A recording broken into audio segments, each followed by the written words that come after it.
Yeah, so we've just gotten back. I suppose this is 2 weeks, really? No, 2 it's weeks? a 1 week.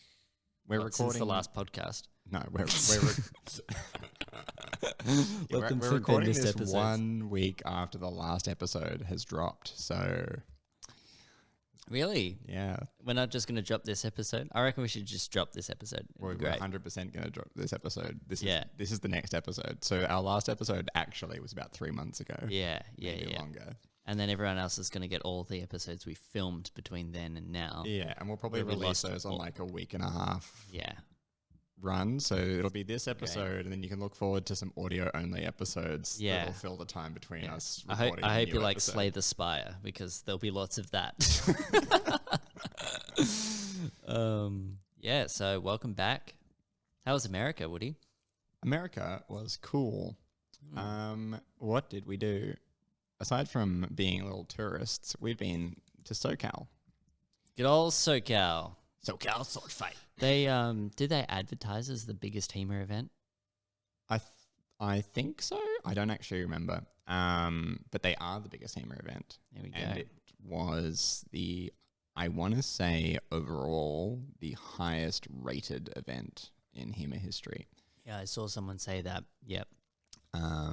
That's really to do with the longsword and the rapier and dagger. I was going to say Rapier did not feel stacked. Rapier was not stacked.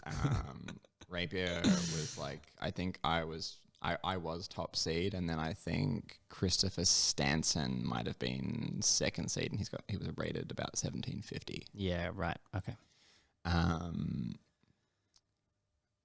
So Rapier and Dagger had the top 4. Really? Yeah. That was kind of one of the more unexpected culture shocks. I guess I just didn't know that everyone in the States they just do Rapier and Dagger. They don't like single sword. Well, they don't know how their strong works, so they employ their offhand as the strong of their sword. Yeah. And then just keep their sword free, and they only use the weak, and they stab each other like, woo! Yeah. Which, to be entirely fair, it's good strategy. It's a completely legitimate strategy. It's awesome. Yeah. It's like, if you can't deal with someone doing that, you're going to have a bad time doing Rapier and Dagger. Right. Because it's not a bad strategy, and just like make your sword hard to find. That's one of the things that Fabris tells you to do, and it's why you keep your sword shortened. It makes it really hard to find. Makes it really hard to find with the dagger. Okay. Yeah, okay. It's sort of difficult to find with the sword, but it's really fucking hard to find with the dagger. Right. And so then you just aim your dagger at their extension line instead of trying to find it. And then they do something, and you go. You're going to be like, bah! And then you fucking stab them. Gotcha. But no one's really doing that. Oh, some people are doing that, but most people aren't doing that. Most people have like all their fucking shit extended and behind them. And no, but that's the principle of what's going on. Like if you've, like events with Nova Honan, he's put that video up on YouTube. You can go to his channel and check it out. Yep. He fucking rinsed me at Rapier and Dagger. It was great. It was like the first time I'd picked up a Rapier and Dagger in 6 months. I had the same experience, but I literally had never picked up Rapier and Dagger. Yeah. And then I fenced him, and he fucking owned me.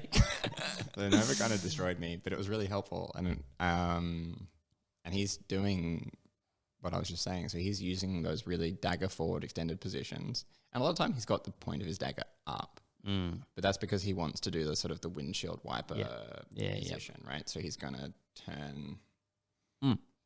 It all makes sense, yeah. Yeah. I prefer point forward. I think that it lets you actually cover more. Right, because you can still windshield wiper.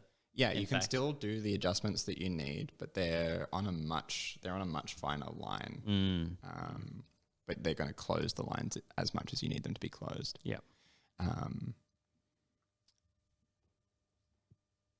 And because your dagger is completely forte, it means that like if you're aiming it towards their extension line, if they shoot over your dagger, you're going to be able to close that line every time. Yeah, it's fine. It's so fine. Yep. But he's doing it point up most of the time.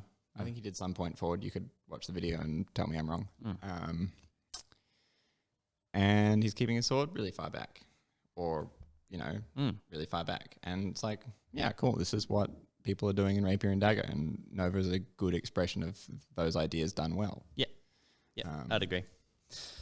It's interesting. It's quite challenging. And I really like it because it, to me, represents why the books exist. Really, really, very much so. So, like, they're just,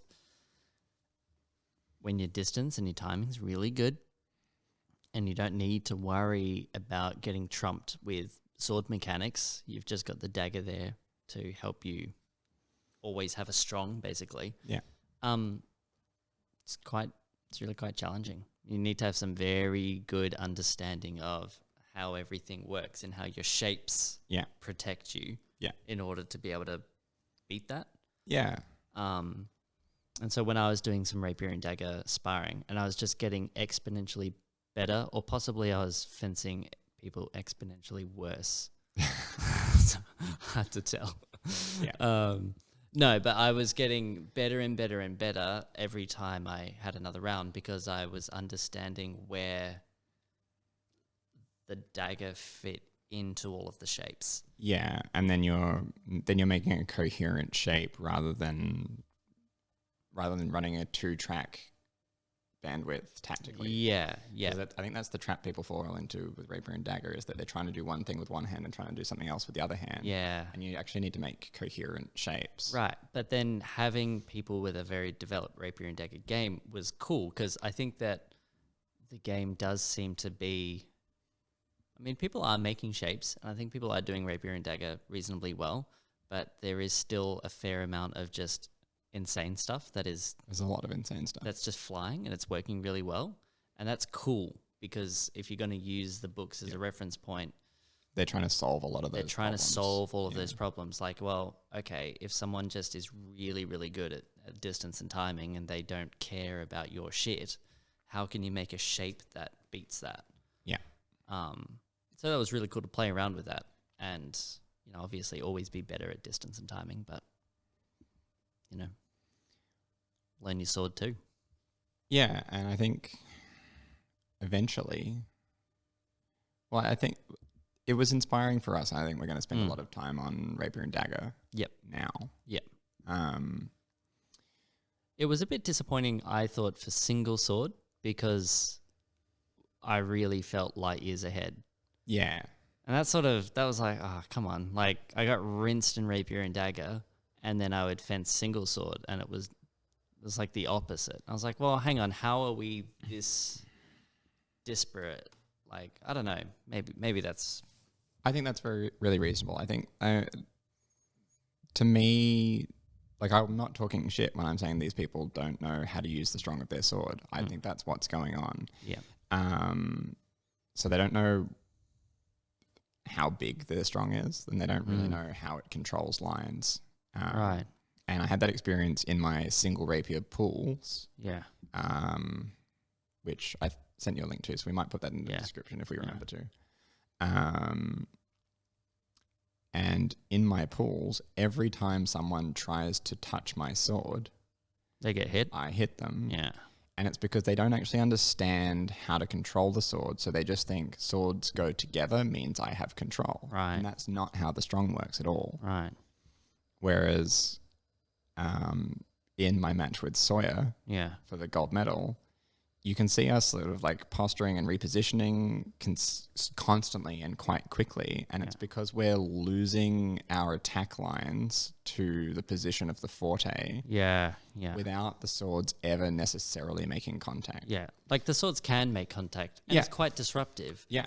That's the choice. And it's like, oh, cool. You're spending a little bit too long trying to line this up. So if I tap your sword, that whole thing's fucked and I get a tempo to find the new attack line and push through it. Yeah, exactly. And that's like, that match is a good representation of how the virtual forte positioning sets up the touches. Whereas if you don't know what your forte is doing, then you need your sword, you need your whole sword to control their whole sword. Yeah. And it's, I don't know. I mean, there's a really good clue. Read the fucking book! Because they all say don't touch the sword. Yeah. And I don't think that the books are saying don't touch the sword because they're fucking...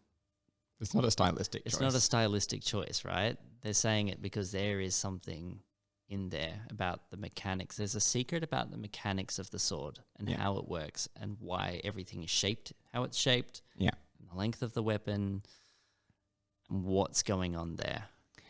And, you know, some sources tell you, please make contact with the blade. Mm. And Tibbo's a good example of a source that tells you to make contact with the blade. And then you know what he does? He describes 12 different degrees. I think it's 12, maybe it's 9. I think it's, 12, I'm pretty sure, right? Someone's going to get in the comments. There's definitely 12 sections of the blade. Okay. I think it might be 9 degrees of sentiment. Yeah. But so he's got really definitive, tiny increments of how much pressure there is in the blade. Because as soon as you start touching swords, you need to have that level of knowledge for touching swords to be good. Or you're giving your whole game to your opponent and saying, this is what I'm planning to do. This is everything about where my sword is. Yeah. And that's it. I mean, like, and knowing how much force you're going to be pressing into their weapon is really important because you can push that amount in, and even if they are relying on that to do a counterattack, you know, it's like at any point you're like, well, that's how much is going in, not a wild. I'm gonna put my sword into your sword, and now I feel like I have heaps of control. Right. Well, okay, so maybe that's kind of the problem. It's that it's not so much the fact that you're trying to make contact. Well, it's not that the problem is that contact is being made. The problem is that just people are just trying to make contact.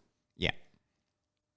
And so because it makes them feel safe. Yeah, and it's so easy to deceive that because there is, if you move your sword away as they're trying to make contact, they put more force in. Yeah. Right? And so Tibbo's specifying how much force you need to actually be putting in. Yeah. If they move their sword away, and what's going to happen? And what's going to happen, right? As a result of it. So, like, the way he's describing sentiment is like, when you leave, this is what will happen. Yeah. Yeah. So immediately the contact is being defined by what happens when the contact is released. Yeah. And that's really important. That's, yeah. Where Fabris just says, don't touch their sword. Because we can go down this super complicated avenue, or we can go, you fence 2 to 3 times a week, or maybe once a fucking month, or less. Why the fuck are you doing the thing that is only good for people who are spending every day of their waking life? That's it, because you can vibes check it. Like, when you practice a lot, you can just sense that stuff. Yeah. You get the mode of memory and you work it all out. Really fast. Like, the longsword guys who are really good know how much pressure is in the blade the second the swords clash. Like, they know what the sentiment's going to be. Yeah. They know if someone's leaving immediately. Yeah. They know if someone's going to play on the blade immediately. Like, they don't have to feel it out, figure it out, whatever. Yeah. So, like, if you're really experienced, you've got that good sense of the blade. Why are you trying to find it and seek it?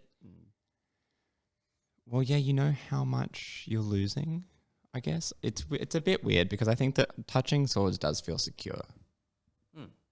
In some ways, it is secure. In some ways, if people let the swords touch, both of you now have a big old security blanket, you know?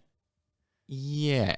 And I think it's sort of like why that sort of refused. So we came up against Rob Child's style. Yeah. Not just in Rob Child's, but in everyone. The Black Tiger style. Black Tiger style, which is a completely refused blade and relying on a hand parry. And it's quite intimidating, to be perfectly honest, even when people aren't good at it. It's quite intimidating to...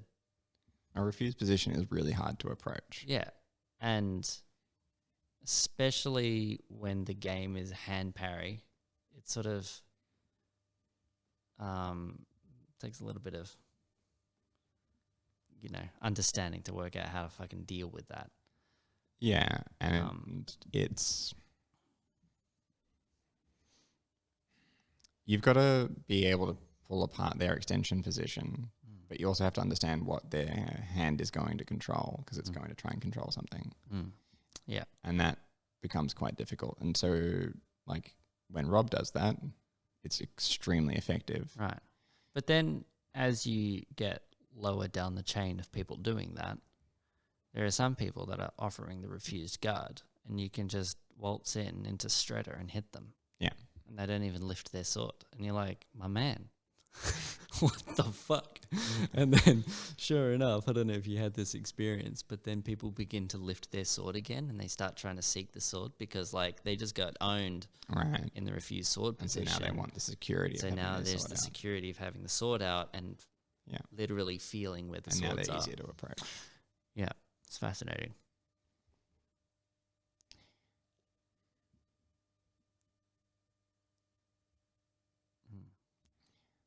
So we went to SOCAL partly so that I could fight Rob Childs. That's pretty cool. Which was cool. Let's talk a little bit about that, because some people were a bit confused about why there was an exhibition match before the gold medal matches. Oh, really? Yeah, they didn't know. Oh, I guess it didn't really get explained, did it? Well, Miles explained it on the day, but that audio doesn't come across well on the live stream. No, the audio didn't come across in the live. Like, it was no one could fucking hear anything. Oh, no, I thought you could hear Miles pretty well when he was being an MC. Oh, maybe I was just in the wrong area. You were literally speakers. behind the speakers. Yeah, okay. Well, I couldn't hear shit. Yeah, so Rob was always going to do the rapier and dagger, and I was always going to do the single sword. And at SOCAL, you can only do one or the other. Yeah, it was a bit of a bummer. It's a huge bummer. And it makes sense why you can only do one or the other. Like, I think both divisions still had like 60 to 80 people in them. Yeah. And then you have to assume all those people are going to do both. So we're looking at 140 to 160 people. Yeah. In two divisions. That's just going to be brutal. Yeah. Like, they're running a huge event there, and Miles does a good job running that huge event with all his volunteers. Fucking actually went really well. Went really smoothly. Really smooth. Yeah. And like, it went really smoothly, even though lots of stuff went wrong, which is sort of testament to having good safety nets in your right. I mean, that's system. your event is always going to have problems. Yeah, and the bigger the event, the more problems you're going to have. Yeah, and they're going to be big problems too. Yeah, and so if you're running a smooth event, it just means that you were prepared, like you say, you had the safety net. You just prepared for it to go tits up sideways. Yeah, and that's fine. Nothing is changed. The plan keeps rolling. Yeah, which it did. Very cool. Good job. Yeah, I think Miles ran a great event. Anyway, so we had Rob and I were never going to get to fight. And I want to fight world number 1. I think that'll be fun. Yeah. And you were number 5. I was number 5 going in. I dropped a place like the week before we left. Yeah. Which is just inactivity. Yeah. Yeah. And it's cool when it's number 5 to number 1. Like, before the event, I was number 350. I think I'm 300 now. Something like that. It doesn't really matter, but it's not cool. Yeah. There's no stakes in the game. There's no stakes. You just got like fucking, both of you have like 400 elo more than me. It's like, okay. Yeah. So Rob was more than 100 elo higher than me. Yep. And HEMA ratings, unfortunately, remains an exceptional match predictor. Yeah. Yeah, so we did rapier and dagger first, and then we did single rapier. That was interesting because you won rapier and dagger By the skin of my teeth. No one was expecting that, though. No one was fucking expecting that. Yeah.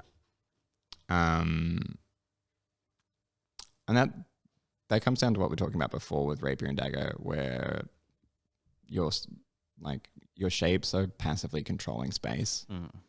And I'm just not practiced at doing that with my offhand. Right, with just rapier alone? Yeah. Or even considering that as an idea? Yeah. Yeah. And coming off the victory of the rapier and dagger match, I was excited and daydreaming a bit. I was like, I could win both. Instead of being like, I have to win this match. You have to right win now. this match. Yeah, you started thinking, right. I started thinking like, what if I won? Instead of like, I have to what go do do I the have job. to do right now? Yeah. And that's a really different mindset. And I think one of the things is like, one of the reasons I'm competitively successful is mindset based. Yeah, very much so. Like, my gold medal match with Sawyer is a really good example where he's a better technical fencer than I am. He's got better technical proficiency. Yeah, he's really fast and accurate with his feet. He's super accurate with his feet. His measure control is beautiful. His timing's exceptionally good. Yeah. Sword control is really good. Sword control as well. great. Yep. All of his blade actions are really good. Yeah. But he doesn't have as much competition experience. And so, like, I know what to, like, I have a better sense of where to put the fight and like, and consider the sort of the broader macro tactics. And then very helped by yours truly. Well, I was going to say, like, that was I've done a lot of cornering for you. We've done a lot of cornering for each other, but the main part of cornering for you is that macro sense. Yeah. Because I feel like that's quite a really hard thing to do as the fencer, as the fighter. Yeah. Is to see the long scale of the picture. And when you're coaching somebody, you have to have the trust that they're going to be just competent enough to fence. Yeah. And so you can't, it's too late to fix any. it's too late. Yeah. And like, that was a very, very early on in our first couple of years. They're trying to like, oh yeah, do this technique, do this. And it's just always bad. Always terrible. And I think like that was something that you recognize with me when you're watching me fence. You're like, you don't need a coach right now. Your mindset is good. And I can see that you checked in a couple times. And all I had to do was just signal like, don't worry, this plan is fine. I'm good. Yeah. I'm just going to stick to it and I'll win. Yeah. My check-in with you, I think, was like, I love you and I'm here. And that was pretty much it. Like you're not alone. You're not alone. Yeah. And then that's and that was the fighter checkup. And that was all I needed because, as far as long-term plans, like there was a match where I don't even know how many hits just didn't get seen. Yeah, it was frustrating. Yeah, and it was just like, well, at this point, like the plan is good because I'm landing all the touches. Maybe I could be doing something else to get the judges to see. Yeah. But it's going to be more risky, I felt, to be trying to change. Just keep getting the touches. Maybe one of them will get seen. None of them got seen. That's fine.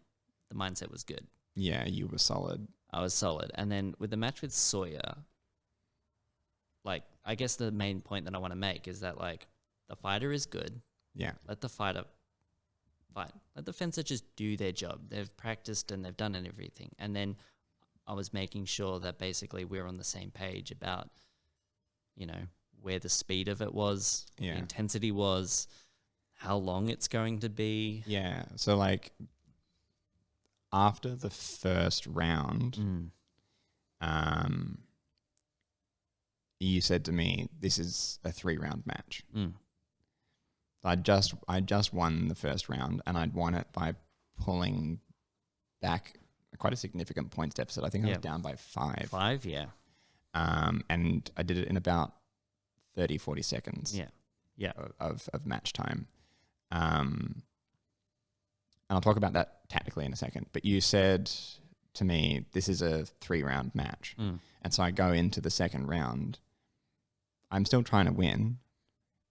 And, like, I'm still landing touches. I'm still doing good fencing. And there's no emotional stake for me to win that round. Right. Like, and it was cool because we saw Sawyer spike. Yeah.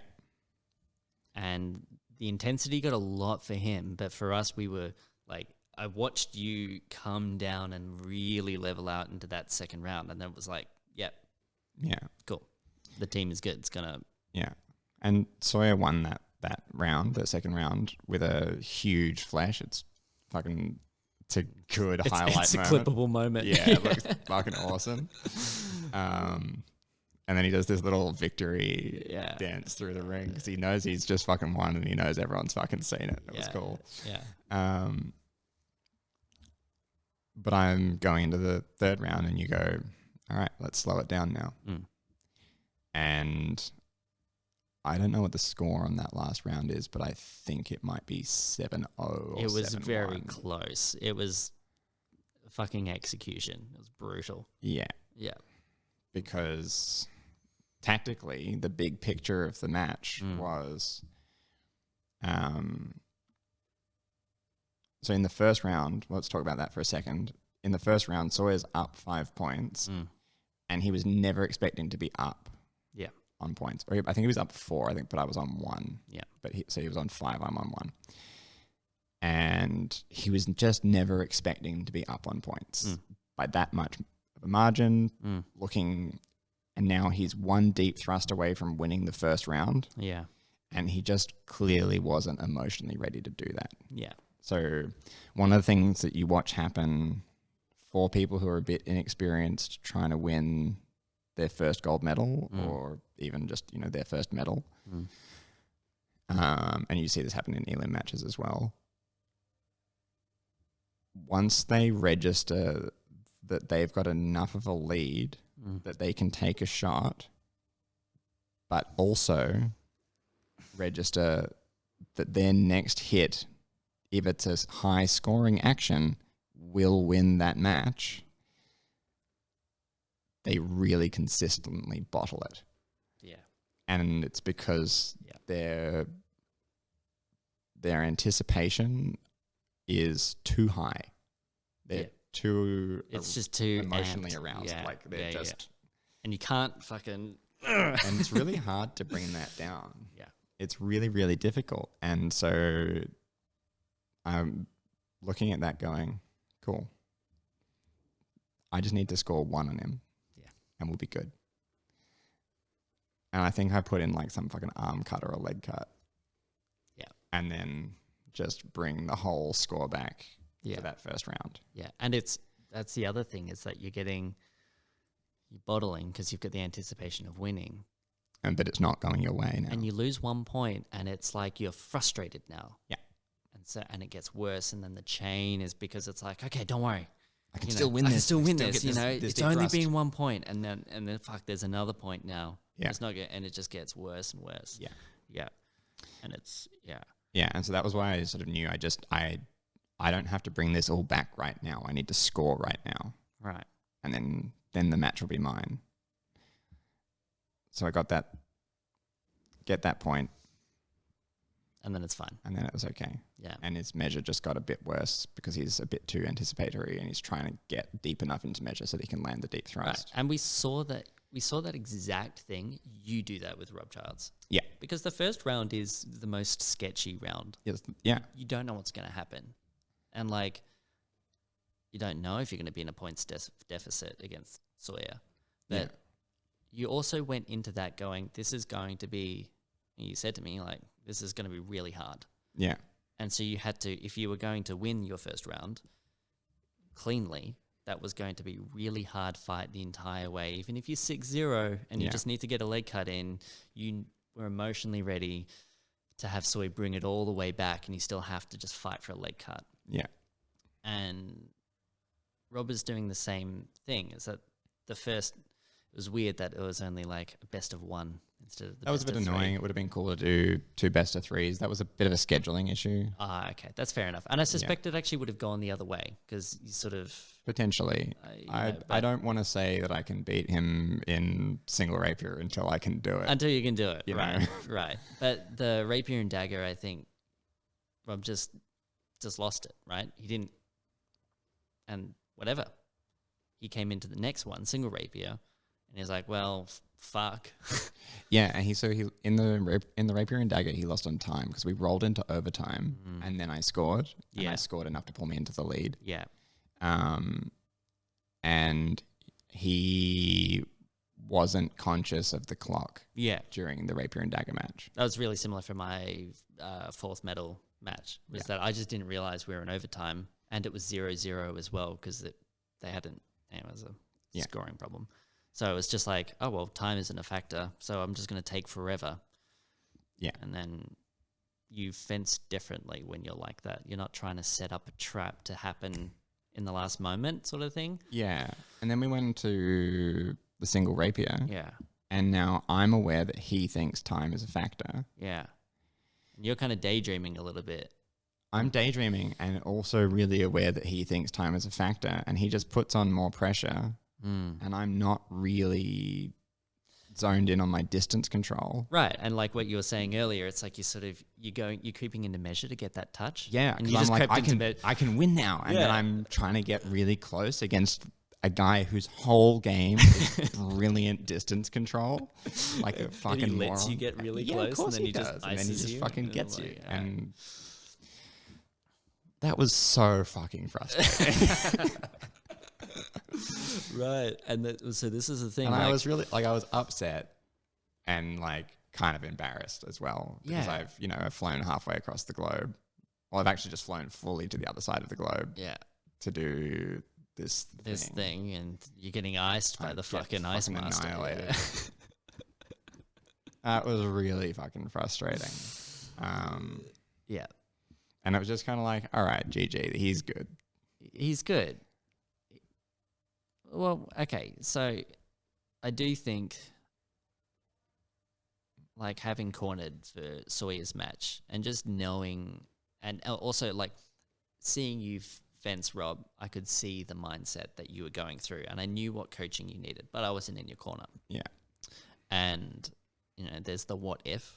And I do think that the what if is a strong case to say that I think that the reality of the situation is that if the matches are gone longer, if you have a best of 3, it does flip the other way. Until you can beat him, we don't know. But I think that it's an exciting idea, and I would like to fence him again. Yeah. But so if you'd like to pay me to fence Rob Childs again in a rematch, I'm sure he'd be down. He'd be down, but he has the comp experience that you have on Sawyer. Is He's the got comp on me. He's got on you. Yeah. And so for best of 1, actually he can just ice you like that. Yeah. Because everyone was like, oh man, I've never seen Rob that angry, and that scared. And I was like, okay, but did you see how he fenced? He lost Rapier and Dagger. His Single Rapier was so calm and calculated. Yeah. And he knew exactly where you were at. Yeah. And he played you. Yeah. And that was tight. It was really cool. It gave me a big flashback to the last time I had lost a Single Rapier match. Right. Which was in 2019 against Christian. Right. And Christian Guevara Yeah. had done exactly the fucking same thing. Yeah. And that's Whereas I'm trying really hard to do my fencing. Yeah. And Christian's like, yeah, but what if I just hand parry and stab you in the chest? What about that jump? What about nice fencing? What if I just hit you? Right. And then and I got really owned, and that was a gold medal match as well. And I got very cool. really cleaned up because Christian was patient. He's a really experienced competition fighter. Mm. And I have cooler blade work than Christian.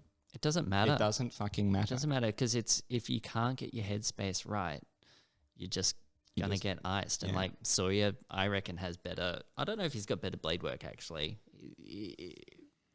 But everything else is much better than you. Yeah. Sorry, man. Yeah, it's just true. And he's 18. He's 18. He's so fucking precise. He's with 18 everything. as of this year. Oh fuck! He's young and he's so precise. And if he just keeps going, it's gonna be awesome. Unreal. But at the end of the day, it doesn't matter how precise you are. Some fucking calm older dude who's just got more comp experience than you is going to be able to ice you. And they're like, that's a cool, cute game. Yeah. Have you considered if we just don't do that and I stab you? What about that? And honestly, if you watch my match with Sawyer, some of the touches are like that. Where Sawyer is getting ready to do the interesting, intricate interplay with the blades. And then he just slightly overdoes his outward control, and I hit him on a disengage. Right, and it's especially that last round. That last round was ruthless. Yeah. It just happens. The second round was so intense and exciting. fucking flesh. It's very cool. Yeah. And then the third round happened, and it was just so like, oh, this is slower, and it's kind of brutal. Yeah. It's like, oh yeah, bang. Bop. Yeah, and then I think I finished it with a leg cut. With a leg cut. It was Because so unceremonious. Yeah, because he arrived at distance and again prepared defense, knowing that any touch could hit him. Yeah. And he just froze a little. You can see it in the stream. Yeah. There's a better point of view that has been uploaded by someone. Yeah. Not by Melody. Melody's is from the back. There's someone sitting in the crowd, and I can't remember their channel name. But I watched that point of view today, and it was really cool. And you can watch Sawyer freeze momentarily. I hit the leg, and then he's just immediately so disappointed and doesn't even go for the afterblow. Because he is expecting blade work. He wants to do fencing, and like you're like, well, I'm just gonna get that point. It's a good segue. So, Chandler Brown, bless him, cool guy. Yeah. He posted that fight in the HEMA Tryhards Facebook group. Really? And some dude who's clearly never fucking read about tempo started to comment about the leg cuts. And he's like trying to talk about how when someone cuts you in the leg, you should stab them in the head, and it's really easy to slip the leg. And it's like, that is true. But have you ever been cut in the leg before? There's a reason that successful competitive fencers are hitting the leg, and it's because they're good at reading the tempo of attention. Yeah. And so they can see where your focus is, and they can see when you've, like, maybe you've committed emotionally to doing something on the blade. You haven't even done the thing on the blade yet. You just clearly, that's where your mind is. Something like that. And it's like, cool, I can safely drop my sword out of this engagement and just hit that leg. Yeah. And you won't be able to hit me. Yeah. And I will be able to pull my sword up into a parry by the time you recognize that you're meant to hit me. Yeah. Yeah. And I did that several times in that match. And I also get hit in the leg in that match. First round, first exchange, Sawyer hits me straight in the leg because I arrive at distance expecting to do blade work. Yeah. And he goes, you're in distance, fucko. Boom. Yeah. And it's quite like, the leg cut is really fast. It's really, really good. And the whole slipping the leg thing, you can do it. And there's lots of leg slips. Heaps of leg slips. And I don't know. I mean, it's like when someone does a bad leg cut, you can absolutely fucking dome them as well. You slip the leg and ice them. Yeah. Awesome. But that's great. Yeah. It essentially has to be a leg cut that's out of tempo, though. And this is why I'm talking about, like, the high-level fencers are good at reading that attention. So they're understanding you're going to be still for a moment and you won't be able to move. Or they're good at reading you're committed to that action. I can hit you in the leg and there's nothing you can do about it. Right. And like the final touch, Sawyer's weight arrives on his front foot. It's never moving it's never slipping. Yeah. Yeah. And look, I mean, this is why like Fabric's guards exist, right? This is, again, I'm going to bring it back to some books here. Read the fucking book! The game, I think, I don't see any reason why the game that we have now in tournament fencing should be any different to the game that they're playing historically, right? Yeah. Particularly in Rapier.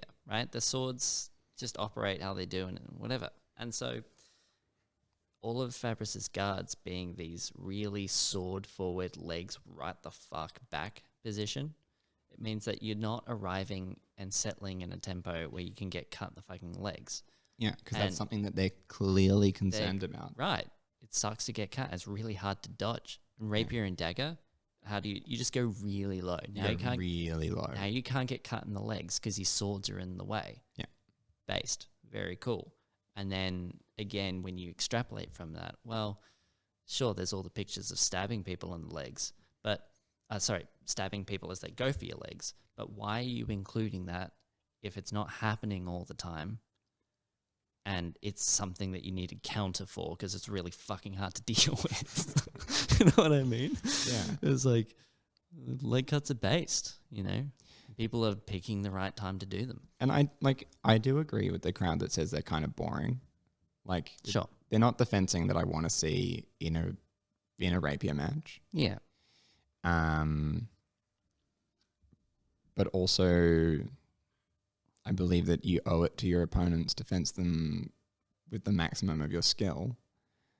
And that includes hitting them in the leg when that scores and finishes the match. Right. Like, right. That just has to be part of it. But you can say, we don't want to score leg touches, so we're going to go knee down, not on, or waist down, not on. And there are historical rule sets that do that. That's fun. And it's really cool. Like, there's a early 17th century rule set that Mike Smallridge dug up. He wasn't the first person to dig it up, but he showed it to me. I think Piermarco Tamignalo cool.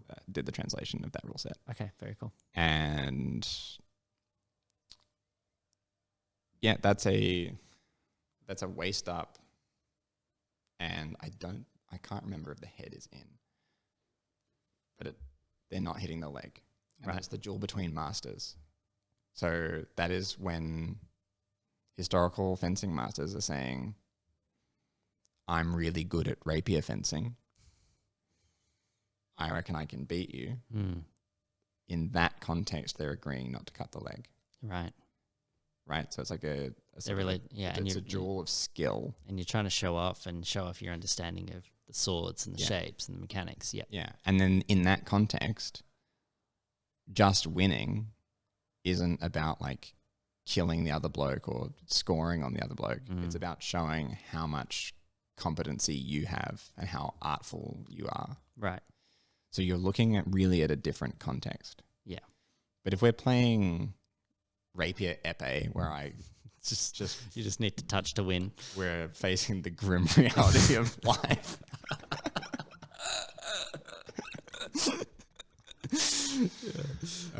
Thanks, Chen. Yeah. Any touch is scoring. It's all good. Then you score. Yeah. And you need to know how to deal with that, and you need to know how to set those up. And I don't do a single leg cut that's not set up. I understand that it's very difficult to perceive what the setups are. Yeah. And it's also... especially in video. Yeah. A little bit easier to perceive what's going on in person. And being on the receiving end, you know it's been a good leg cut if you've been cut in the leg, and that's your moment of registering. Yeah, is that like the leg cut has happened. Yeah. And then you're like, oh, I was just asleep at the wheel for a full tempo then. Yeah. Cool. That's very nice. They're also quite hard to do. Well, as someone famously bad at attacking. Yeah, so Habib's better defensively than I am, and he just can't hit people. Yeah. Well, I can hit. So this is a fascinating thing. I think we're going to detour a little bit here. If you want to win tournaments, you have to get points on the scoreboard. Yeah. And you can only get a chance at getting a point on the scoreboard if you attack. Yeah. Right? Whereas when you're a counter-attacker, the only time you get a chance is when the other person is also getting a chance. Yeah. So even in best case scenario where you successfully counterattack, because they're attacking, the judges are going to read them as attacking, and that means that they might score hits against you. That didn't happen. Yep. And even some rule sets say if you attack first, right? You've got right of way. You get right away, so you counterattack. Right. Yeah. So you have to attack if you want to score points on the scoreboard. Yeah. And actually the SOCAL rule set is sort of like that because the afterblow window was quite tight. Really tight, yeah. So attacking first was quite heavily advantaged. Yeah, it's very, very good. And I can't attack. I suck at it. That's why I have fourth. That's why you got a fourth place medal. Yeah. And something I'm really bad at is doing leg cuts. But it's really funny because I can register when you need to do leg cuts and bring people's attention to the leg cut so they go back to where I want their attention, where I can actually fence them. Yeah. And it's like back up here again, and it's back onto a different plan, and you know. Actually, I'm glad you brought that up because that's an interesting tactical component of leg cuts, which is they're a really long range attack. And it's really hard to register a forearm thrust, which is your best long-range counterattack against the leg cut. Right. So you can hit them deep in the body, but that means that you've got to really nail your slip, and if they're taller than you, that becomes harder. Right. So an epéist with an épée, with a fucking actual épée button, would hit you in the arm. Basically every time. Right. If they're because the button will register. Yeah. But as well as the fact that a rapier tip is just a different shape, it's really hard to get the judges to register that you've stabbed someone in the arm in a way that was intentional and has really landed. It's really difficult to get that to register. So it's actually just fair to say you don't have that tool. Maybe you can cut them in the arm. Maybe. I mean, the cuts are there in the book. And yeah, I think Capoferro has the cut to the arm. He's got the cut to the arm. And it's very good, but it sort of...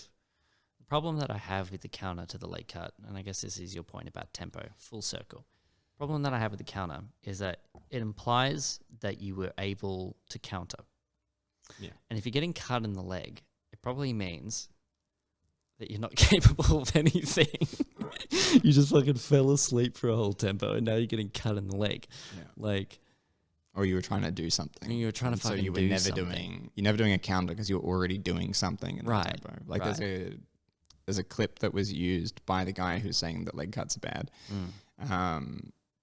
On that video, where I see Sawyer's sword do this little point drop motion. I'm like, sweet, I'm gonna hit him in the leg, and I hit him in the leg, and then he sort of like, you can see him sort of overcommit to the thing that he was going to do instead of countering because he was already doing that. Yeah.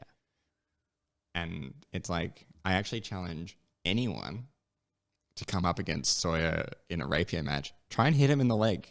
It's actually fucking hard, and you see me miss a bunch, which is what I wanted to get to. So it's really hard to counter the arm, which is your long-range solution, which means that you can throw leg cuts for space. Yeah. And those rings were a really interesting size. They weren't big enough to endlessly retreat. No. But they were pretty big, so you could get 2 good retreats in. You could have a good retreat. Like, you could really shuffle and free your space and then reapproach the distance. Yeah.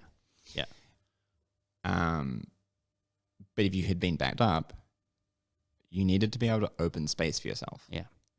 And if you wanted to box someone in, because then they fence in a different way, you need to be able to push them backwards. And the leg cut was really good for that. And there's a few times in the match where I'm throwing little leg cuts that are never meant to land. I'm throwing them in the same sorts of tempo. But they're never...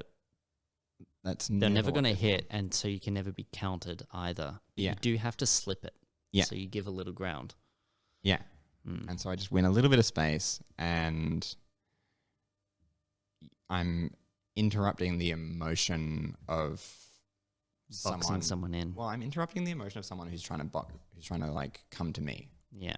So if you're trying to march me down, and I chuck one at your leg, and you have to back up, you now have to go through this small emotional reset as you try and reapproach the distance. Get the march again, yeah. And so that leg cut is extremely disruptive emotionally and spatially. Yeah. And those sorts of tools are a really cool thing to have in your toolkit, and it's one of the ways that I slowed the match down. It's a really good point. And I was thinking, like, with my matches as well, I was doing exactly the same thing. I don't have leg cuts in my toolkit, but I have the little counter posture. Yeah.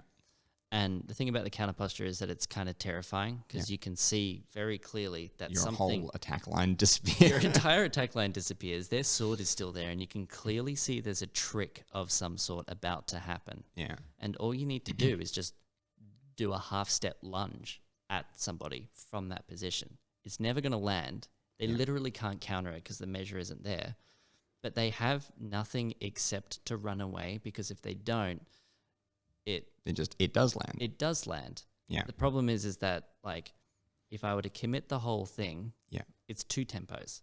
Yeah, and you're also essentially doing it out of tempo. I'm doing it out of tempo, and so they have the tempo to see me coming, and then as I'm trying to finish, they have a tempo to react. Yeah. But if you just do the first tempo of the action, actually all you've done is you've suddenly arrived into Strutter in a good position, and they can react from there, But if they do anything stupid, they lose. They lose. So they should give you space. And everyone does, because it's fucking terrifying. Yeah. Because it's just like, whoa. Yeah, like even if you don't have a good sense of distance or like a granular sense of distance, you register that you're in danger. You're in danger, right? Like someone's just arrived there and I could see the trick happening. The trick has happened. I don't want to be in the trick anymore. And every single time, I completely lost positions. I just had a bit of space. My foot was now not out of the ring. I was firmly in the ring again. Yeah. And if I needed more space, I could just do it again and sequence it. Yeah. You did it to me repeatedly in our prelim match, and it was really annoying. It's fucking amazing. And it just like buys you breathing room. And I mean, that's my method. But those are two completely, like the leg cut and counter postures are completely different tactical choices, but they just do physical choices. Yeah, they're different technical options, but they're doing the same tactical disruption. Same tactic, yeah. And it's basically just like, it's a secure attack where you can't really get hit, but you are threatening something. You're threatening space, you're threatening tempo. You're like, basically you're saying to your opponent, if you sleep right now, my fucking bullshit's going to land. Yeah. But they have no option to counterattack you. It's cool. Yeah, you completely counterpostured them, so that instead of attacking you, they have to free their sword right now. Or like stop and like reset or something, yeah. Well, I mean, like if they want to hit you, they've got to free their sword. Yeah. So you create that security. And I think like those little spatial tactical tools are things that you don't get taught to do that in your fencing class, or at least I never was. You just learned to do it by necessity. Right. Because we're used to fencing in small rings. I don't like it. We've complained about it on the podcast a lot. I like a long fencing strip so that we can actually just fence. But sometimes you need those tools, and it is sort of an interesting restriction. And I did think that the SOCAL rings were a good size for adding that element to the game without making that the win-lose function. I heard a lot of people say, well, like, oh, wow, those rings are huge. And I was like... That's horrifying. I was like, man, that ring is tiny. And you know what? I think that is kind of... The ring is a little bit bigger because you need to have both feet out to ring out. Yeah, and that was cool. The fact that you could have both feet out was really, really helpful. My first elim match, maybe my second elim match, I played to that. Yeah. I put one foot... I felt the hoop, and I put one foot squarely out of the fucking ring. Yeah. I knew they were going to attack, so they lunged. I hand parried and thrust. Nice, very cool video of that. So yeah, that was cool to have both feet, and that ring size is kind of the minimum size, but it's still. I mean, it created a style of fencing, in which you had to play for space and tactically play with space as well. I was thinking like, oh, I'm getting close to the ring. Well, I know how this is going to change now. Yeah. Which is cool. It's a choice. It was funny. It was something that I actually started playing with in the small sword. They did a social small sword tournament on the Friday evening, which was really fun. It was one touch of sort of like just the most horrific epee. There's no light box. There's no light box. So many touches are being missed. I did several tiradas that just like was scored as doubles or as their touch, and it's like I've watched their whole arm sail past me. The scoring was a travesty, but and it's one touch, so you have no opportunity to like win it back. But it was a very fun competition. And everyone sort of understood that it was a bit silly. I think there was a few people taking it quite seriously, but they were limited. Most people understood what we're doing here is a bit silly. And there was one guy who kept trying to circle me. Right. And he's trying to circle with everyone. And I watched him try and circle with everyone. This was my first pull. And I went, that's cool, but you're not winning space with your circle. So what I'm going to do is instead of facing you as you turn, I'm going to shuffle laterally with you, and you're just going to run out of ring. Jesus Christ. That's the way circles work. I'm deeper in the circle. If you're trying to walk around the rim and then And I the run rim parallel moves, with yeah, you, you're then just you're gonna- just going to leave the circle first. Did it work? I actually don't remember this match. Yes and no. It sort of worked. It worked, and then I lost to a judging error, and it was like, okay. Okay, so this is. And then I think I got redemption, and it worked. I think the point though is that like once you start fucking up someone's plan, they often like kind of change. Yeah. And if you're ready for that change, you know, like cool. So like the person that's going circle wise, right? Yeah. If you move laterally with them, they're going to just come forward at you. Yeah. Which, you know, it's like if you're in a He-Man tournament, the person who goes first wins because they look more aggressive. Yeah. It's very cool. Despite your Dorada being flawless. Yeah. Doesn't matter. Don't worry about it. Don't worry. I didn't see that. You got hit. You got hit. You got They hit. attacked first and you got hit. Exactly. But I don't know where that point's going. That basically like the really cool thing about interrupting people's plans is that then they suddenly change to kind of a shitter version of their original plan, but it can still be really hard to deal with. But they still want to do their original plan. Yeah, and so like if they're going to circle to your outside so that they can attack in your outside with this unstoppable attack, really cool. When you interrupt them, they're now going to attack your outside with the most amount of vigor is humanly capable because they're not ready to abandon it, so they just have to force it in. Yeah, so they just put in all their chips and see how it goes. Yeah, and so like maybe sometimes you want to let people do A bit of their plan. Yeah. I fenced the Belgium guy Yannick. Yeah. And he wanted to do his little circle thing to the Yeah, he did. outside. And I was like, that's good. I'm not going to stop you from doing that. Oh. I had a different game plan against Yannick. Right. But this was the thing, was because like I could see it and I was like, I could try and disrupt this. Yeah. But I trust my fourth being really strong compared to whatever fucking shit you're doing. I just trust that way better. So I just let him go. And then when he was to my outside, I was like, this is good for me. Yeah. Yeah. Yeah, I didn't let Yannick do any of his plans because I watched him do his plans. I watched him do his plans to people and I was like, I don't want any of this. I'm going to stab him. Great plan. And so my whole game plan became about disrupting Yannick and then giving him space and then watching him enter the space and I'd hit him. Classic. But a really important part of it was giving him space. Yeah. And that was a little bit of what I had learned from Small Sword. Right. Because I'd done what you said. I denied a plan and then I'd been rushed. Yeah. And I needed to understand, okay, you need space. And you don't necessarily need that much space.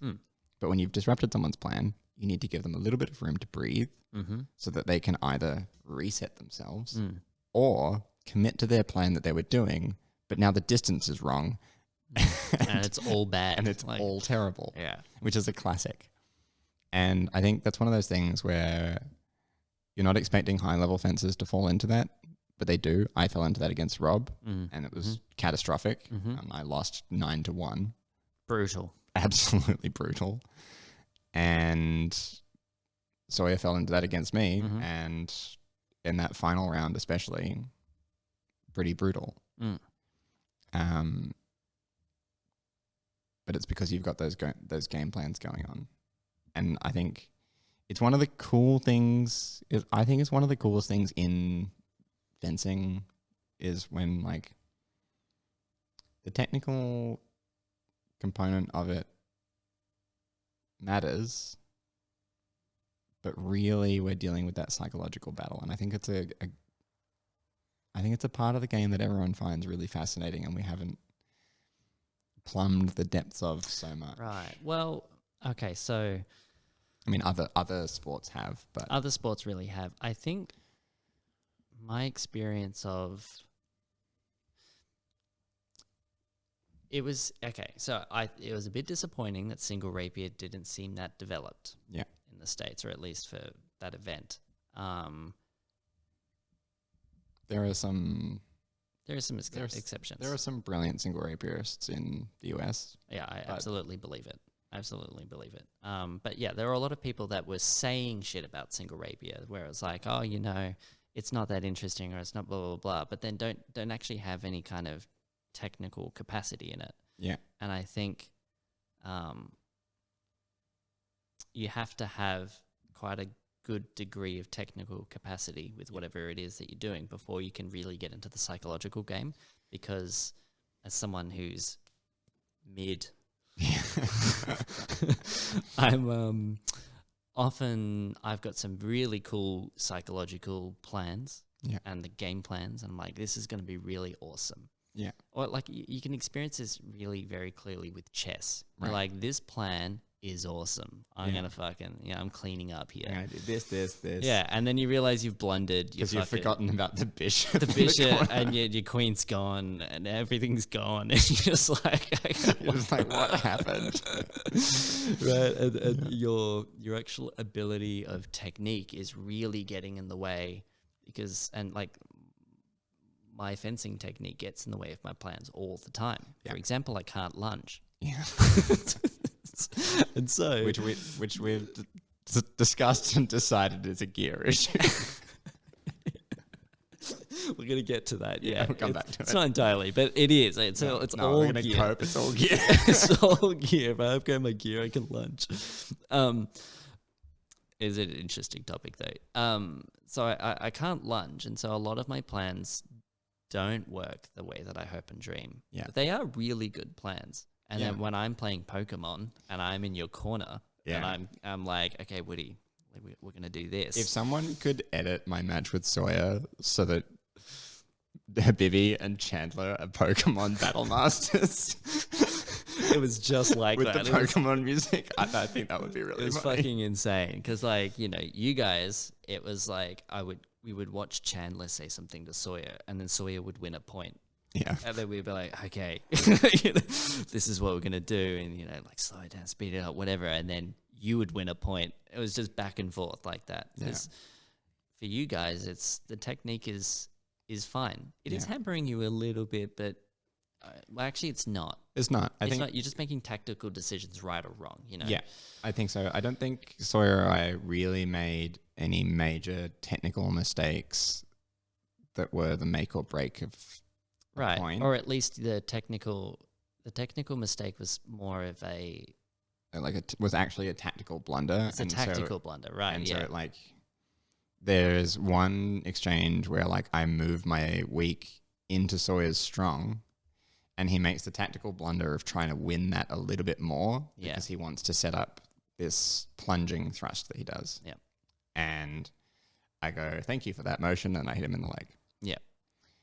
And it's very simple. Right. So but it's not actually a technical error.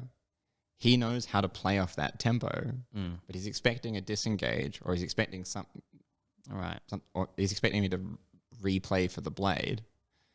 And I go, yeah, but what if I just hit you in the leg? Right.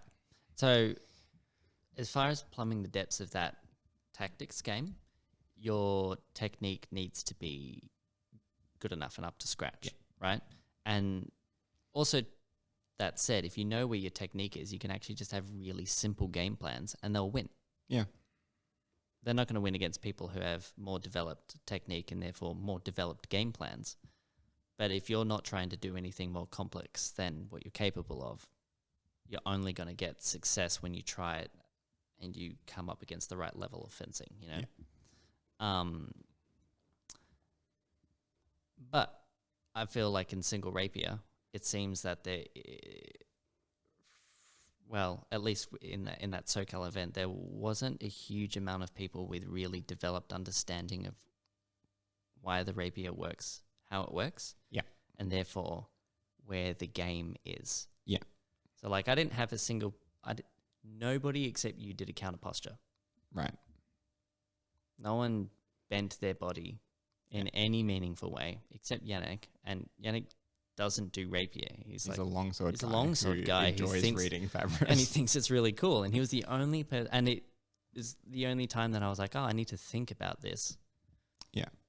And the only fault he had against me was that I've read Fabris more than he has. Read the fucking book. But it was still really successful. It was a really tough fight for me. Yeah. Because he was posturing up. It was quite challenging. No one else is doing that. No one else is playing with how their body works in relation to the sword and all that sort of stuff. And so it was kind of, Yeah, and it meant that like through pools, most of my game plan was I'm going to watch you try and connect our swords and then you're going to lose. Right. It's like distance and timing. Yeah. Right. They're in the wrong distance and then they fucking do a something stupid that's action. not an attack. And so I hit them. Yeah. And it is that simple. It's like you do something that's not an attack. And so you're giving me a tempo where I'm just not under threat. Yeah. Which isn't to say that you can't do things that aren't attacks. That is not the point. Well, if you're in distance and they're not under threat and you're not constraining their sword, you're just going to, like, if that person is trying to win, they're just going to attack. There's no point in not attacking if that's... Yeah. Your sword's not constrained. You're not under threat. Even if you don't have a tempo, it's not a bad plan to just attack someone. Just go for it, yeah. Yeah, and like you can kind of see what'll happen. And like obviously there are better game plans. I'm not saying that this is the end all be all, but it's like that's. And so when we're arriving at distance, and as we arrive at distance, you're giving me the tempo to attack you. Right. It's like, well, now I don't need to do more stuff. Right, and this is kind of like, I don't know if it's my one problem with like, I don't really know if it's a problem that I have with Rob Childs' fencing, but he was kind of like, I do have more in the bag other than this kind of refused sword position and hand parry, but until someone challenges me, I'm not going to do it. Now, like, I'm like, well, I want to see what's I want to see what else is in the bag because I think that he's got. But the thing is that I think that his answer is extremely based because he hasn't actually needed to do anything more than just distance control and timing. Yeah. And he has exceptional patience because he's willing to do that forever. In friendly free play. It's like he refuses to do anything else. And you know what? Credit to him, the fucking bastard. He's got deep career level patience. I do believe he mentioned that he's ex-military, so I think he's used to hurrying up and then waiting for hours and hours and doing fucking nothing. Yeah, and like and doing nothing while uncomfortable. Like his fencing stance is quite sprung. It's also quite forward weighted. Yeah. But is quite sprung. So there's quite a bit of tension through his legs, but he's just comfortable being uncomfortable, and he's comfortable being in that silly position for longer than you will be comfortable being in that position. Yeah. So get uncomfy. Get uncomfy, and again, really stressing, even in friendly free play. He's like, still doing I'm just doing the one strategy because it keeps working. Which... in competition, I think is really based. The fact that he does it in free play irritates me because it's like, but I guess it's not really friendly free play at an event like SOCAL. And that was the thing I witnessed as well. Yeah. Was that there are some people who are really whipping out the ruler and dick measuring with you when you think that you've signed on to do some friendly free play. Yeah. And it's like, buddy, I'm here to play. And when we go and have a referee and some scores, it'll be different. It will be different. Yeah.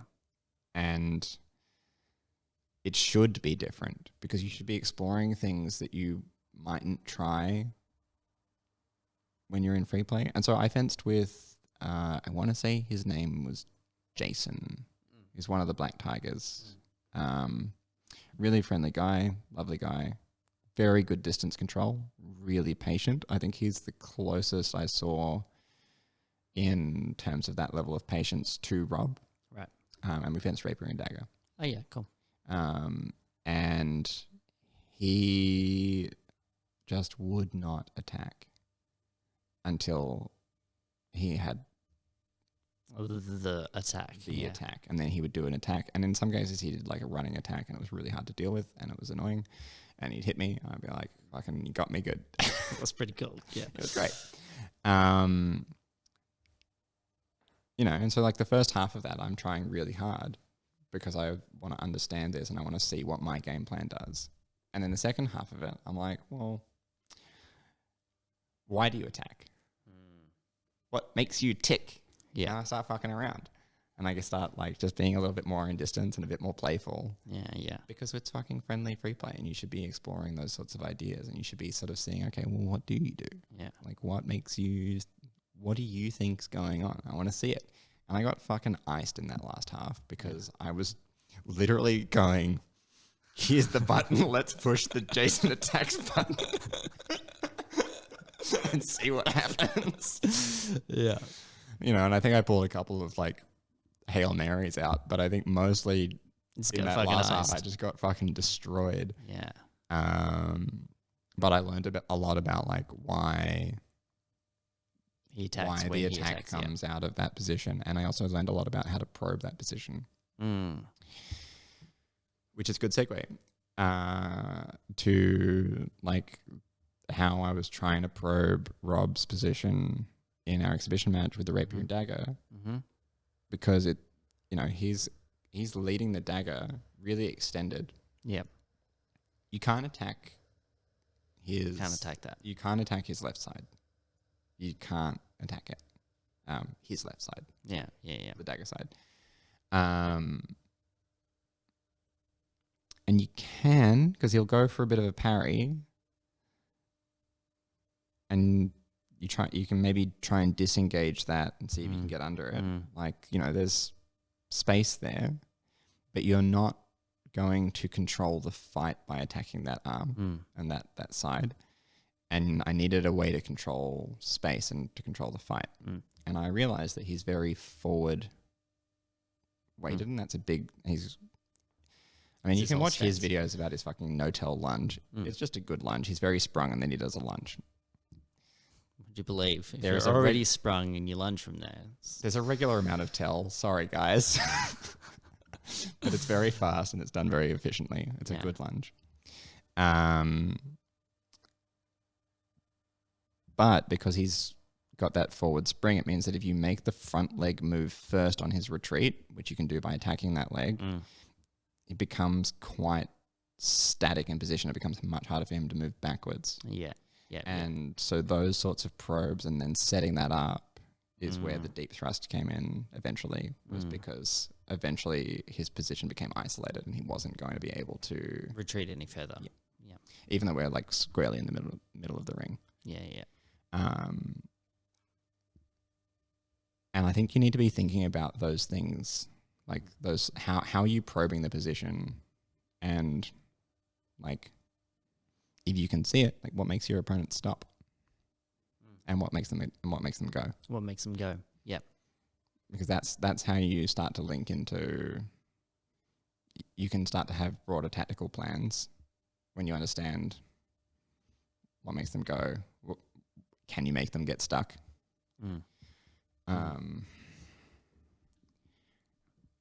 I do think people who are willing to attack Rob's leg, especially with thrusts, the cut is a little bit of a big tempo against someone who's very primed to jump onto you for tempo. Yeah. I mean, his no-tell lunge. I think what's going on there with the no-tell lunge is that he knows when you've started an action. When you start doing an action, your eyes are closed. Yeah. You know, so you never see the lunge happening. You're like, I'm going to step now. Yeah. You get stabbed. You get stabbed. Yeah. So me daydreaming into my way into distance was a really good way to not see the lunge coming. Right. But when you attack his legs, especially with thrusts, the thrust is such a long attack and it's so non-committal. Yeah. Because like, especially like with rapier, that thrusting action is your parry. Yeah. And it also just is the counter position. So if your point is at the target, you're always giving your opponent the option to run onto it. and you need to be giving them that option. Yeah. Rule number 1, your opponent wants to kill themselves. Yeah. Don't get in the way. Don't get in the way of them killing themselves. It's a really important rule of fencing. Really, really important rule. And like Rob's not stupid enough to run onto the point. No. He's not going to do that. But it means that you can probe the space, and it means that you can control some amount of space.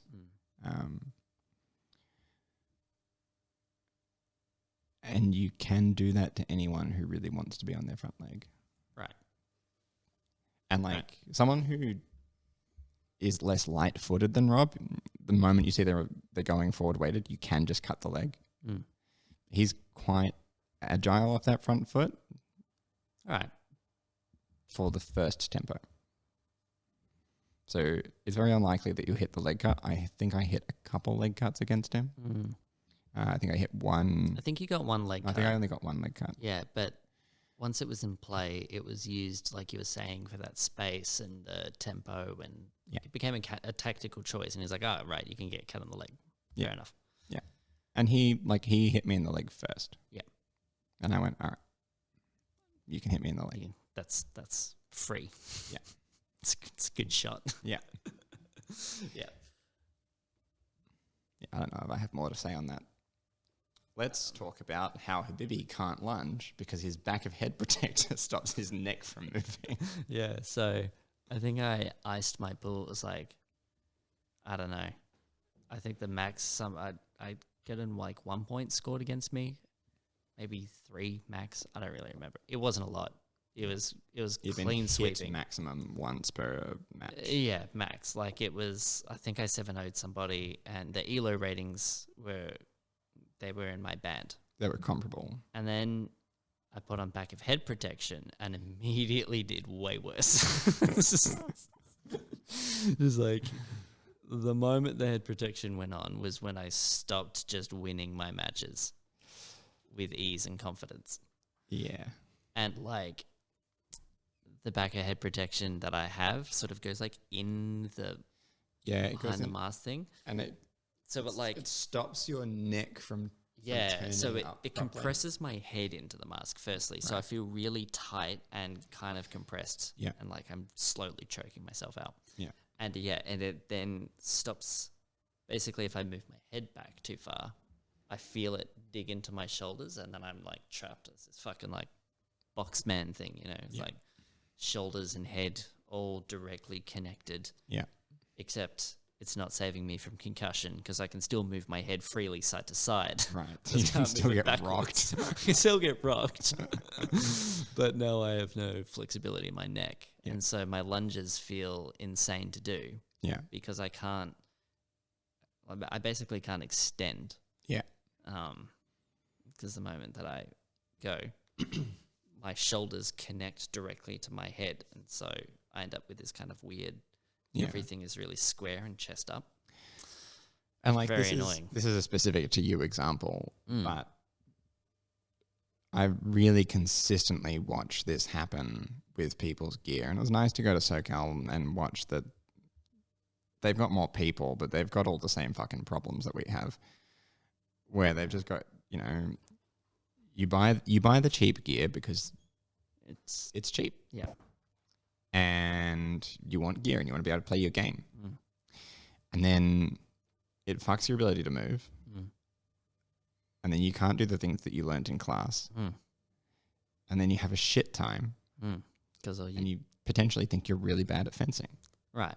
And this is, so my example is a very micro personal experience, but I don't know if we've spoken about this on the podcast, but people who look good when they do fencing, and like particularly HEMA, where you can really customize your shit. Really customize to the point where you do look like a clown. And maybe that was the goal, you know, you wanted the multicolored fucking whatever. Yeah.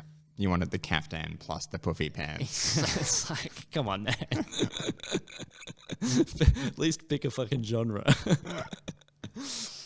But the people that look good do well, and the people who look bad do bad. And it's probably because the people that do well, they feel really comfortable in their gear. And it's that thing of like, you can wear any style, right? Yeah, and I actually don't want to shit on puffy pants, right? Like No. Sam Riles is wearing the puffy pants, but would you believe they look like they fucking fit him? Yeah, and this is And he looks good in them, and he's comfortable, he's confident, and his style also, as a result, looks coherent, and then he moves well. Yeah, and it's like no step there is a surprise. For me, so the problems that I had, spez jacket, bunched my shoulders. Yeah. Right? And then pants that didn't really fucking fit properly as well. Every time I lunged, the pants would rock into the jacket. That's right. You were wearing my old I was wearing red Naimans. Yeah, and the Naimans were cool because they had these like paddings on your thigh. So if you got cut there, it didn't hurt. Yeah, great for sword and buckler. Right. But then every time you fucking try to do a deep lunge, those pads would interact with the bottom of the jacket, and then it would push everything up higher. And because your shoulders go high, you can't lunge properly. Yeah. Right. And I've also got the back of head protector that I still haven't gotten rid of. So that was also contributing. Right? Yeah. And then immediately, so I think you got the new pants. Pants first, which are just black foil pants. They're just foil pants, right? And what they did is they're really smooth. So when I lunge, my legs don't interact with my body. And so my legs can just do what I was training. Yeah. And then immediately I was getting better. My lunges improved. Yeah, just immediately. And then I got a different jacket. And again, the jacket's still like a historical fencing. It's a Zen Warrior. The Zen Warrior one. It's got the buttons. Yeah. Looks very cool. Looks dapper. It's great. And would you believe that when I lunge, it doesn't bunch in the shoulders? Yeah. And so if I don't have a mask on, my lunges look really nice. Yeah. Because now my gear isn't interfering with the main action of rapier, which is lunging. Yeah, your primary attack is not being fucked by the shoulder pads. But the shoulder pads in this jacket isn't offering any protection because would you believe the amount of shoulder and the amount of forearm cuts that you catch are basically zero.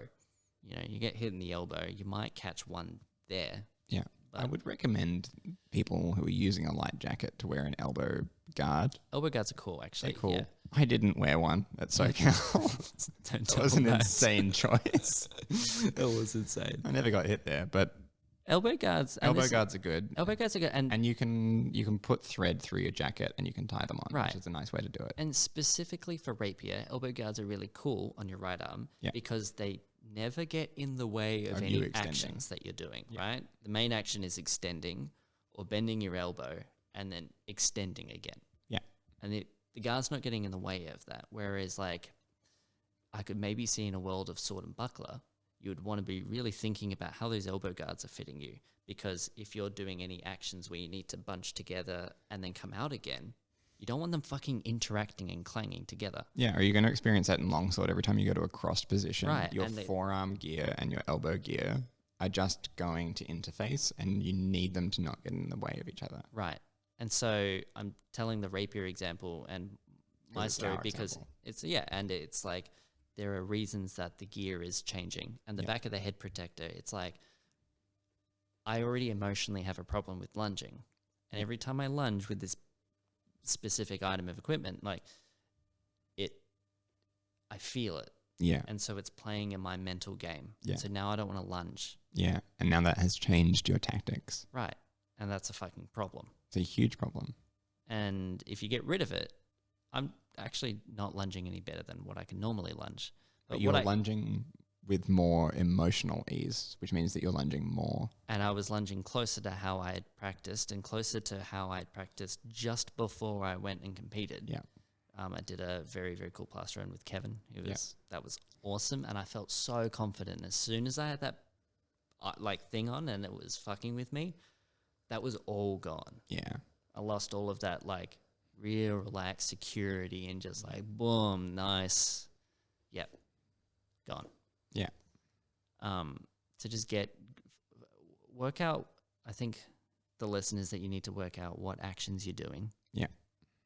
And then work out what gear, play around with the gear. So that it fits nice and isn't, because the longsword gear is going to be different to rapier. And it's going to be different for sword and buckler to longsword. And so the spez jacket, the way that shoulder padding interacts while you're doing longsword is just not as much of an issue because you're not putting your hands high in the same way. Now, you might be going, oh, but I put my hands high for longsword all the time. No, you don't. In rapier, when you're doing a full-bodied lunge, it's quite common that your torso is really leant forward, so it means that your hand is essentially going above your head. You're basically like this. Yeah. It's just that when you're down, you know, it's for those who are just listening, we have our hands. Got our hands right above our heads. And then we're like moving our body down. from our hips down. And then you end up, what that means is that all of the shoulder fabric is going into your neck. Yeah. All that fabric's going into your neck, so the more fabric that's there, the more it fucks you. Yeah. The reason that the longsword jackets have all that shoulder space actually is so that your hands can go high, but they go high in front of you. Yeah. And so then you've got all of the... Yeah, it's not going straight into your neck. Yeah. Because you're never putting it straight up into your neck like that. It's so rare that you're going, your ears are literally, like your arms are touching your ears. Yeah, that's not the shape. That's not the shape. The shape is that you've got your elbows, even like really hands high, your elbows are in front of you. Yeah. Rather than sort of parallel. And you don't want the back of your jacket pulling you because there's not enough fabric. And so as you lift your hands in front of you, your body gets pulled forward. Yeah, because that would be fucked, right? So the longsword jacket is doing a good job of answering what goes wrong with my gear when I'm doing longsword. Right. But sword and buckler does actually have your hand can be above because you want a retracted sword sometimes. I've seen people do this all the time. And then they end up with fucking bunched fabric because they're trying a one-size-fits-all solution, you know? Yeah, and so your sword and buckler jacket, there's not a specific market sword and buckler jacket, but we can talk about it. People who seem to enjoy sword and buckler also seem to enjoy jackets that don't have so much fabric on the top of the shoulder. So Mark Holgate has often been a proponent of the Archem jacket. Yeah. So much so that I believe using the Archem jackets is why he started wanting to sell them. Oh, really? Because he wanted to sell those jackets that he liked to his students and to people in Australia because he thought they were really good. Yeah. And they don't have a lot of that shoulder fabric. There's not that much on top, and instead the extra fabric is to do with the way the seams are set. Yeah. And it's sort of it's hidden in the back and it allows you good rotation around. So your arms are free. Which really suits the way that Mark wants to fence. Yeah. Yeah. And so he's directly trying to address that gear problem. Rapier has, so Martin Fabian's done awesome work for, and Axel Spez, who's the Axel Peterson jacket is the Spez jacket. That's the Spez jacket, right? So Spez, Spez, and the Longsword crew done fantastic job. Rapier, I think, is sort of next best for we have awesome gear solution because would you believe the action we're trying to do has already had the gear solved for it, right? Olympic fencing is fucking awesome gear. It's like the jackets are really free in your shoulders and you can boom, and it's stab proof. So if your sword breaks, you're not going to die. And they actually want to go faster than we do. So their jackets, if you are willing to pay a bit extra, they're lighter. They're lighter. They breathe really easily. And they're more, the lighter ones are more stab proof, not less stab proof. Yeah. And then as far as padding goes, if you need the extra padding protection, you can put like a plaster underneath, like a plastic protector underneath. Yeah. Or I've got a leather one because it molds to your body and just like fits. Yeah. And then realistically, we've got leather ones because our friend made them. Exactly. And that was really cool. That was cool. They've got our old school logo on. Yeah, it was very cool. Based. But like the thing is that like that's not hindering the jacket. Yeah. That's like the little bit of extra protection that I want. Yeah. Because it's historical fencing, and sometimes you just miss the torso cut. Yeah. That's fine. Yeah. But that's all I needed to add. An elbow protector, the pants, the jacket. It's already solved for you. Yeah, that gear is working, and then you're using a very light glove as well, so it's not getting in the way of your wrist mobility or Correct. your finger mobility at all. Yep. Because And then would you believe rapiers have got oodles of finger protection? so much. Yes, you can get hit in the hand. Yeah. You actually have to kind of fuck up. Yeah. Like you've got to like put your fingers more, towards a cut. Right. It's more common for beginners to be doing that. And the gear, this is that weird catch-22. Having really good gear for a beginner is wasted. It's not to say that a beginner should have bad gear. It's just that they don't know the motions yet, so they don't know why the gear, like, you know what I mean? They're the bottleneck. Yeah, not the gear's not. The gear isn't necessarily making hindering your them. lunge any less shit. But it doesn't take long to run into that issue. And Right. I have literally watched people break down in tears because they have felt like they were getting a good hang of fencing. Mm. And then it's time to do some sparring. And they put on a loner jacket that doesn't really fit them properly. Mm. And now their body doesn't work. And It's they can't frustrating. do any of the things that they wanted to do. And now they're getting hit. This is the other component. Mm. When you're fencing and your body doesn't work the way you're expecting it to, the result is that you're getting hit, which can be reasonably confronting. Like, let's not. I know some people are sort of like, yeah, it's what I'm here for. I'm like, that's fine. But like, I am very competitively successful fencer. I still fucking hate being hit. Yeah. It sucks. Yeah.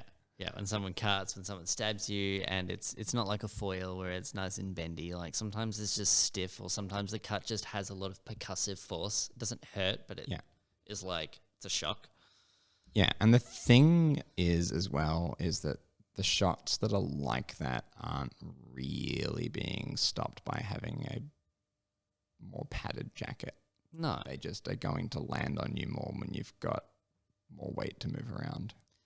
I mean, yeah. So rapier is such a funny one because like the ones that really rattle you are actually the thrusts to the face. And that's exactly right. Yeah. It's like the cuts, having all that padding doesn't do anything. Yeah. Because the cuts were never the scary one. It's that thrust that the sword is just stiff for whatever reason. It doesn't bend and it just hurts like a motherfucker. Yeah, someone's got a rubber tip and so it catches the grating of your mask and it just drives your head back. Or even if it hits your jacket, that padding doesn't stop all of the weight of the sword going in through the point. Yeah. And actually I have much less bruises with Olympic gear than I ever did with the other jackets because I can move better. Right. So I just don't get stabbed like that. Yeah. Whereas when you're kind of being all bunched up and clumsy, you just get stabbed more. Well, actually, let's talk about that because there's a really old video. I say really old. It's like 7 years, maybe 8 years old. And it's a video of Stephen Hand getting stabbed by Rainer Van Noort. It's Stephen Hand's video. He's going, isn't Rainer's Dorada fucking awesome? Yeah. It's a great video. And Rainer's Dorada is awesome. Yeah. You know what Rainer's wearing? Black foil gear. Yeah, okay. Yeah. Like, he is just... He was so ahead of his time. He had some, like, Leon Paul foil coach jacket. Right. And I think he had the black PBT pants. Yeah. And... This is good. Like, it was just all he needed. But it meant that he was never physically restricted for doing any of those actions. And the Dorada, that's the big turning void. That's right.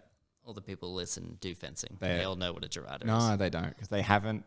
Read the fucking book. I see. Instead, we've got a bunch of martial fencing. Oh, I forgot about that one. That's so good. We made that in an episode that will come out later.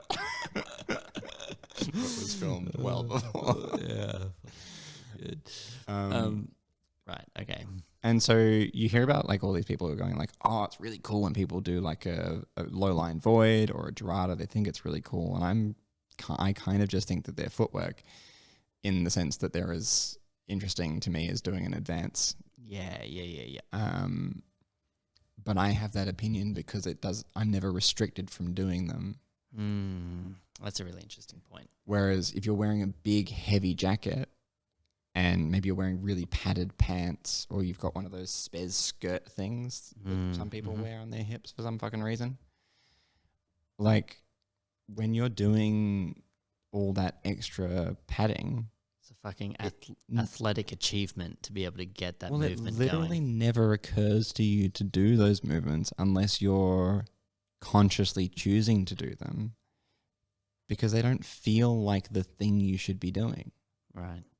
Whereas in my gold medal match, there's a whole bunch of fucking spins. Just because that seemed like an intelligent way to get out of the way. Yeah.